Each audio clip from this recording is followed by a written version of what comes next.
Hello বন্ধুরা, তোমরা দেখছো মৌলি দত্ত অফিসিয়াল। আজকে হলো নববর্ষ, আর নববর্ষের সকালবেলা তোমরা তো আগের ব্লগে দেখিয়েছো যে আমার বাড়িতে পুজো হয়।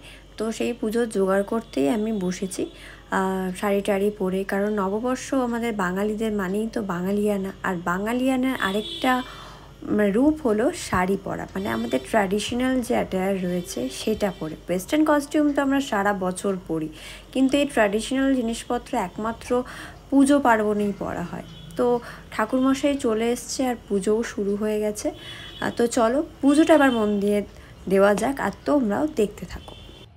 তো দোকানের খাতায় সিঁদুর দিয়ে নাম লেখা, সিদ্ধিদাতা গণেশের নাম, প্লাস যেটা করে কয়েনের মধ্যে সিঁদুরের ছাপ দেওয়া, সেটা কমপ্লিট। আর পুজোতে আমার একটা বিশেষ দায়িত্ব থাকে, আরও একটা দায়িত্ব, সেটা হলো কাসর বাজানো, যেটা আমার বেশ ভালোই লাগে কাসর বাজাতে।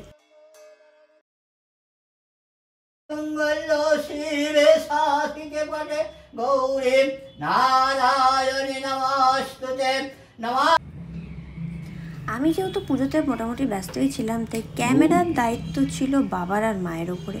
কারণ আমার পক্ষে ক্যামেরা করে পুজোর জোগাড় করা, নিজে পুজোতে কনসেন্ট্রেট করা সব কিছু একবারে সম্ভব না।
পটে গৌরী নারায়ণী নমঃ।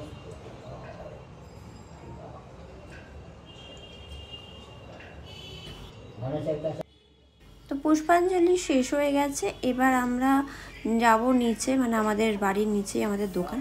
তো দোকানে যাব, কারণ পুরোহিত মশাই ওই ক্যাশ কাউন্টারে একটু পুজো করে দেবেন, দোকানে একটু শান্তির জল ছিটিয়ে দেবেন, প্লাস দোকানে যারা স্টাফ যারা রয়েছে তাদেরকেও শান্তির জল দেবেন। তো সেই জন্যই আমরা চলে এসেছি দোকানে এবার। তো ঠাকুর পরে নিয়ে আসা হবে, সেই ক্লিপিংসটা আমার আর নেওয়া হয়নি ঠাকুর নিয়ে আসার। আসলে আমি খুব টায়ার্ড হয়ে গেছিলাম পুজোর পরে, তাই ওই ক্লিপিংসটা আমার আর কালেক্ট করা হয়নি, যে বাড়ি থেকে ঠাকুরটা এনে দোকানে যে ঠাকুরের যে সিংহাসন সেখানে তোলা হবে। তো আমি যদি ভিডিওটাকে যদি তুলে থাকে, আমি ডেফিনেটলি তোমাদের সাথে শেয়ার করব অবশ্যই। সো পুজো কমপ্লিট, দেখতেই পাচ্ছ পুজো হয়ে গেছে। এবার প্রসাদ ডিস্ট্রিবিউটের পালা।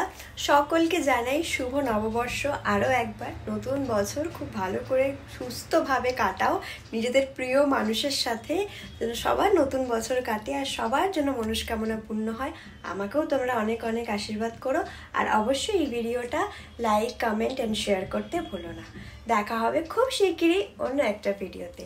আজকের মতো টাটা, গণপতি বাপ্পা মোরিয়া।